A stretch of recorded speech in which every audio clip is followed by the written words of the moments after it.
Welcome to the Gavel. I'm Linda Akibi. It was a busy week in the National Assembly. The Senate screened and confirmed the nomination of the service chiefs. We'll bring you details of the screening exercise later on in the program. The National Assembly also amended the 2022 Supplementary Appropriation Act and approved President Bola Tinubu's request to source 500 billion naira from the approved budget to provide palliatives for Nigerians following the removal of petrol subsidy. Now, President Tinubu also wrote to Parliament requesting approval to borrow $800 million from the World Bank, the same loan request of the Buhari administration for the Social Safety Net program. The President also asked for the approval of the National Assembly to secure the loan. Now, while the House is yet to give approval, the Senate granted the request of the President. Details in this report. Thursday, July 13, was the last plenary session for the week in the National Assembly. In the Green Chamber, the Speaker of the House of Representatives read a letter from President Tinubu seeking the approval of the House to secure a loan of $800 million, initially requested by the immediate past administration for the Social Safety Net program. Under the conditional cash transfer window of the program, the federal government of Nigeria will transfer the sum of 8,000 naira per month to 12 million poor and low-income households for a period of 6 months, with a multiplier effect on about 60 million individuals. In order to guarantee the credibility of the process, digital transfers will be made directly to beneficiaries' accounts and mobile wallets. Next, the House turned its attention to yet another request by the President, seeking an amendment to the 2022 Supplementary Appropriation Act to allow the federal government source 500 billion naira for palliatives to cushion the effect of petrol subsidy removal. The matter was debated and passed through second and third reading. How are we going to identify the most pressing needs of Nigerians? Is it going to be applied to transportation? Is it going to be applied to health care? Is it going to be applied to providing food or feeding or increase in wages? Our president has ably stated as well that he's going to take his time and make sure this palliative gets into the right hands, and I'm quoting him. Now, as a parliament, we should do our job, which is to oversight the funds when they are released. This is indeed a wonderful day, and I also want to say, if this 500 billion is not enough, we should also be willing to do whatever it takes to support the needs of our people. Mr. President, being a listening president who hears the cries of Nigerians, has honorable colleagues, order please. This honorable colleagues bill to us, and I believe as parliamentarians we should quickly do the needful so that our constituents will enjoy the dividend of democracy. Meanwhile, in the Senate, just as in the House of Representatives, the upper chamber debated and approved President Tinubu's request to amend the 2022 Supplementary Act for 500 billion naira to be channeled to palliatives for Nigerians. Distinguished colleagues, those who are in support of the request and application by Mr. President that the Senate do approve the additional financing of about $800 million to be sourced from the World Bank for the purpose of the Social Safety Net program, say aye. Those against it say nay. The ayes have it. A breakdown of the amended bill, which was initially to fix infrastructure destroyed by floods across the country, shows that 185.2 billion naira will now go to the Ministry of Works to alleviate the impact of flooding across the country, while 19.2 billion naira will go to the Ministry of Agriculture, which is to address the destruction of farmlands across the country by floods. 100 million naira to the Ministry of Water Resources to cushion the impact of damaged dams across the country. Also, the National Judicial Council will receive 35 billion naira, while the Federal Capital Territory Administration gets 10 billion naira for critical projects, and the National Assembly will receive 70 billion naira for infrastructure. The president's request for approval of the sum of $800 million as additional fund for the financing of the National Social Safety Net program was also read in the Senate, but unlike the House, it was approved. Distinguished colleagues, the Senate in the Committee of Supply considered the 2022 Supplementary Appropriation Act Amendment Bill 2023 and approved as follows. Amendment of the 2022 Supplementary Appropriation Act as recommended. Those in support say aye. Those against say nay. The ayes have it. Amendment of Section 1 as recommended. Those in support say aye. Those against say nay. The ayes have it. As we saw in the report we just watched, the National Assembly has amended the 2022 Supplementary Appropriation Act and approved President Tinubu's request to source 500 billion naira from the budget to provide palliatives for Nigerians following the removal of petrol subsidy. Now, this 500 billion naira for the palliatives is to be taken from the 819 billion naira supplementary budget, which was originally intended to address the aftermath of the devastating floods across the country in 2022. The National Assembly is to get 70 billion naira from the supplementary budget to improve the working conditions of its new members.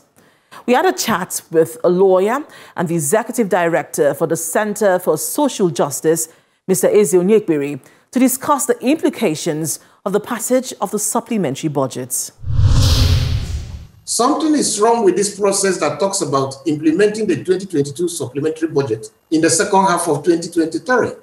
Secondly, how can we be discussing palliatives to fuel subsidy removal that was done at the end of the 5th month of the year in May or early June, and we are bringing, that is 2023, and we are bringing the 2022 supplementary budget? That's a misnomer in terms. But a more interesting and disconcerting issue is that you have a request before the National Assembly without the full details of what the money will be used for. Simply saying palliatives, what are the measures to be taken under palliatives? Is it just going to be about payment of stipends at the end of the month? Is there anything for education, for health, for agriculture? Those details were not there, which is quite contrary to the constitutional provision for appropriation, because that breakdown must be there before the parliament votes and finally approves of it.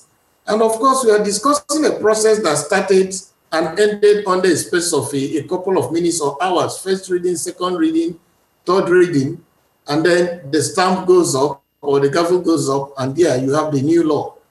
And most unfortunately, 70 billion naira for new lawmakers to enable them settle down or whatever it is called. What exactly, under which policy or law is this premised?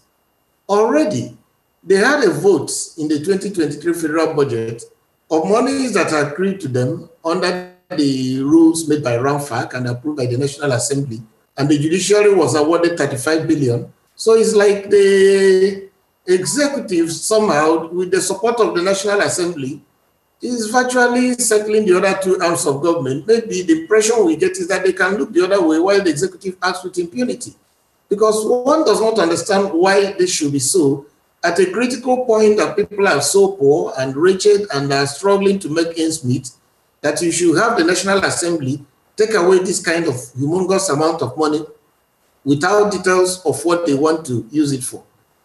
Well, the final issue is that the current National Assembly has created a very good picture of a rubber stamp that may even be worse in rubber stamping than the previous Senate and House of Reps. So it's a question of, once the executive brings it down, just allow us to raise the gavel or to bring the stamp and you hear it land on the paper, approved. So that's the impression that I get out of these things, that something is fundamentally flawed and something is wrong in terms of procedure, in terms of the substantial issues, and in terms of the legality and constitutionality of what they are doing. President Tinubu also wrote to the Senate and House of Representatives requesting approval for the loan of $800 million from the World Bank. Now, the Senate has approved this request. The House of Reps is yet to do so. And so what are your thoughts about this request and what is expected to be used for? Billion. Well, we've been told by the World Bank that that is money to be shared out as stipends to persons whose name appear on the National Social Register, the poorest of the poor. But my honest opinion is that we do not need to borrow to be able to distribute stipends to Nigerians, because this is more or less like you're doing recurrent expenditure. And after 6 months, what happens? And this is against the spirit and letter of the Fiscal Responsibility Act, because all you are doing is borrowing money which is not sustainable, which will run out in a matter of months. So I have thought that whatever savings we should have done from fuel subsidy removal, a portion of it should have been used to settle these poorest of the poor. Otherwise, what we are doing is simply building up the external debts, external borrowing, and at the end of the day, you now know what the value of the naira vis-a-vis the dollar is. We are piling up debts which we may not even be able to pay off, because in 2022, we are told that we used 101.5% of our federal government revenue to service debts. And the World Bank projects that in this 2023 that we are going to use 121%. So we're going to use up all our revenue and look for another 21% to add on top of it to be able to service our debts. So I don't see the rationale and reason for us to go and incur such a huge in 5-6 months and we come back to the status quo without any thinking through of how the money will be paid back. And so what would you suggest, advise the federal government to do in terms of, cushioning the effects of the removal of fuel subsidy? How should they go about this in a way that will not even cause, more harm to the economy? Well, a lot of suggestions have been made, top of which is about transport. We are thinking that federal government should think of bringing in buses.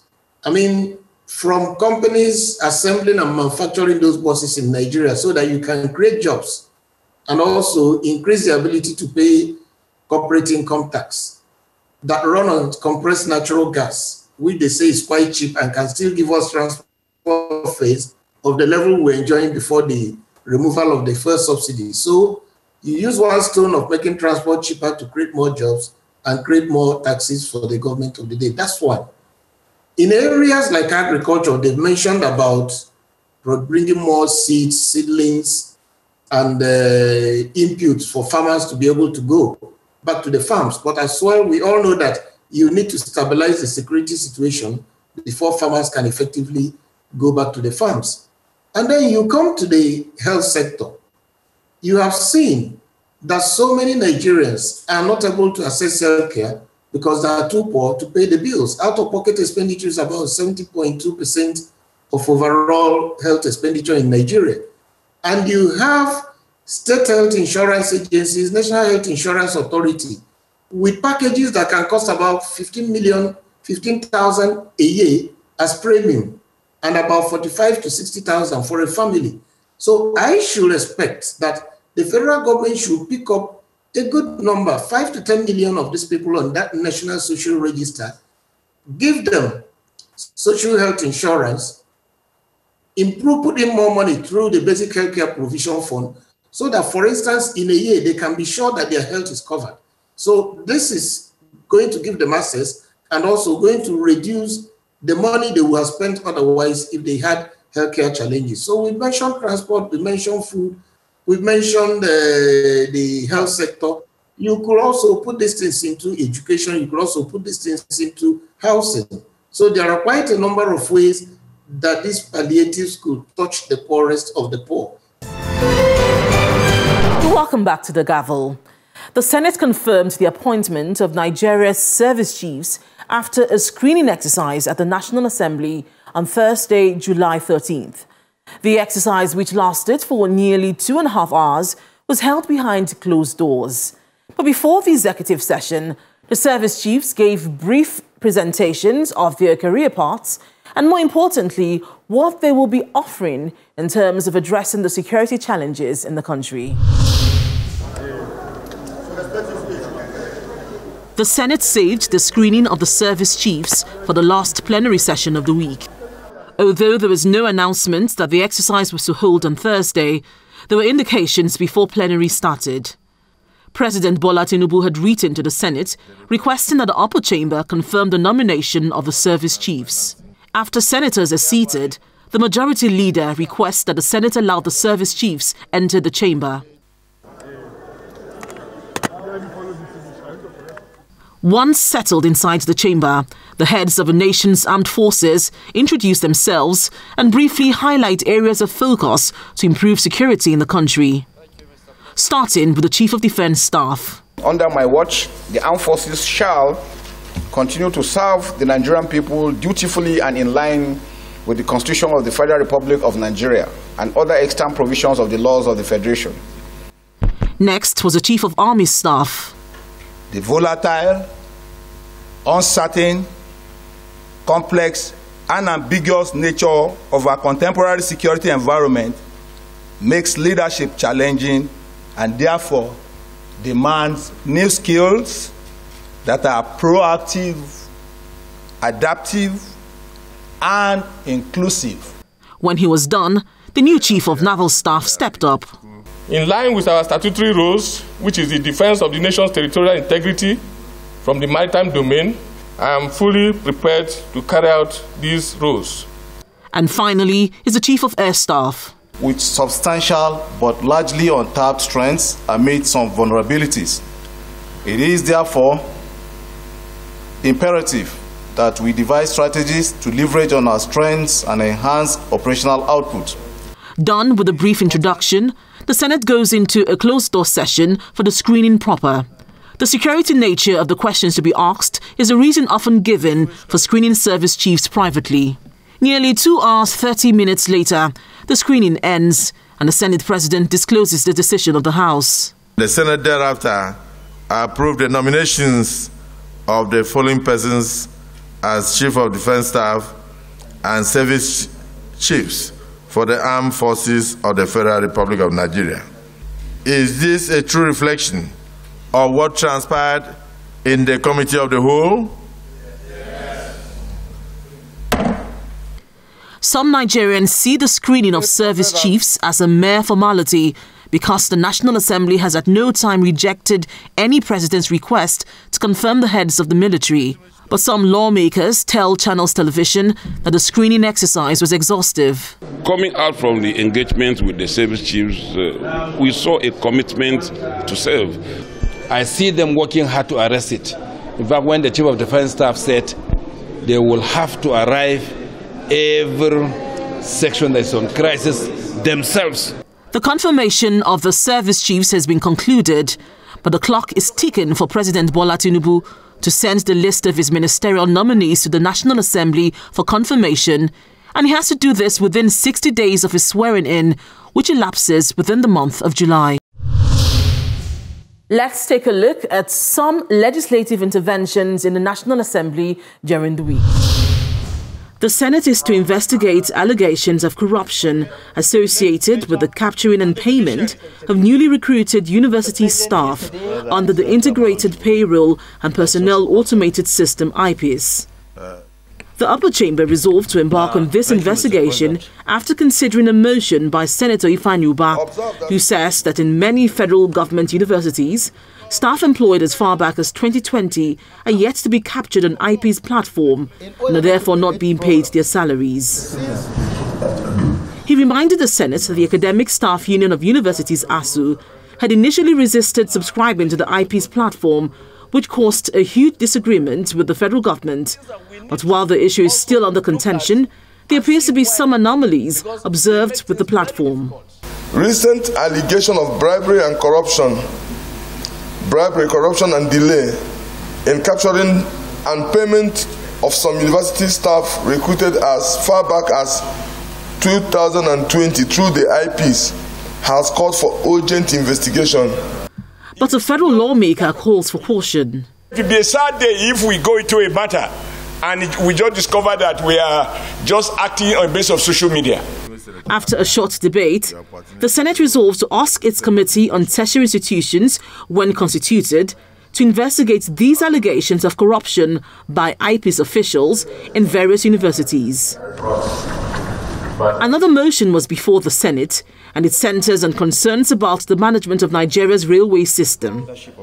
The sponsor of the motion, Senator Olubiyi Oluwole, is worried that the railway lines built by the previous administration are no longer viable, and government is finding it difficult to recoup the money spent because many Nigerians have opted out of traveling by rail because of security concerns. Aware that attacks on trains, conveying passengers and rail infrastructure is taking a toll on the Nigerian rail sector. The upper chamber resolved to mandate its Committee on Land Transport, when constituted, to carry out an oversight to determine the viability of a nation's rail project and ensure the revenue generation structure is fit for purpose. The Senate is also urging the Ministry of Transportation to review Nigeria's railway modernization project to ensure passenger safety and increase revenue generation.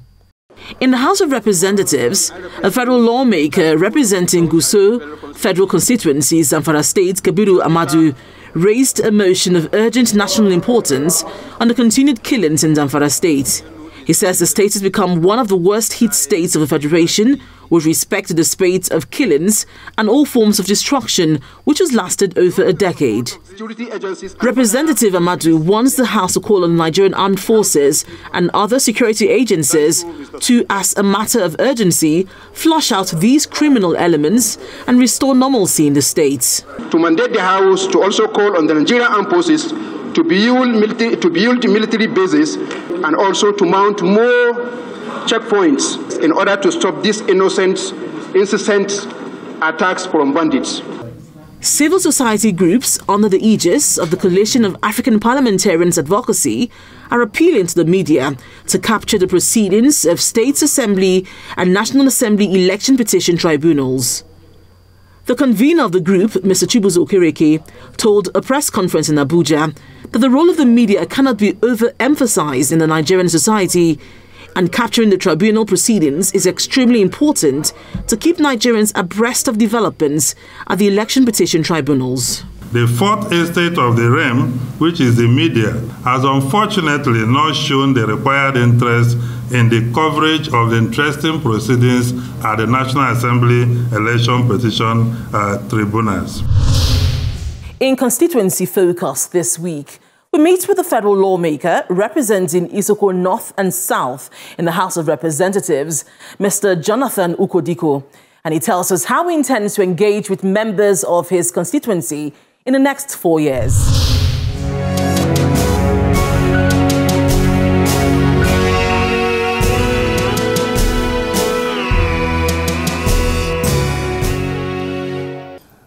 We don't want to be a lawmaker that is based in Abuja.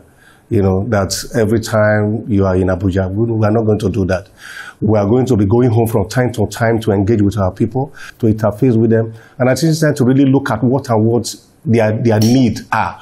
Isoko is an ethnic group, you know, that are one of the highest onshore oil producers in this country. So based on that, we want to continue to engage them, hold town house meeting from community to community, and it makes it easy in our place because the community are divided into clans. So we are thinking of engaging them through clan basis, you know, and we'll continue to bring all the President General, the community leaders, the church leaders, and all the opinion leaders. One of the greatest problems that we're having is the high rate of poverty. And what leads to the high rate of poverty is high rate of unemployment. We have so many graduates, we have so many children that are out of school without jobs. Even though we have oil producing companies that are all over the whole place, they don't give them jobs. Before they know it, they have employed from different places, and at the end of the day, our people live in poverty. Then too, what leads to poverty is because the people are not conversant with what is happening and on how to generate wealth, on wealth creation. So we are going to also make sure that through that, we will be able to come up with programs that we will do wealth creation. Also, in Isoko Federal Constituency, we are an agrarian community. So what we are going to do also, we are going to see how we can provide seedling for them. We are going to see how we can support the average woman that is going to farm by providing hybrid cassava stem for them to be able to have a high yield. And at the same time, to also see how we can provide security. Because as you know, security is a big challenge as far as this country is concerned. Because if you don't provide the right security for the woman that will be able to go to farm, for her to know that when he go to farm, we come back safely, the woman will not go to farm. And at the same time, because of that, we are going to make sure also we encourage the security operative to see how we can collaborate with them to provide security for our people. And by so doing, I think that we will be able to reduce the level of poverty in our community. And you know, when you reduce poverty, you improve security. This is where we call it a day on this week's edition of The Gavel. If you have any views on any of the issues discussed, please email us on thegavel@channelstv.com. Thank you for staying with us and see you again next week.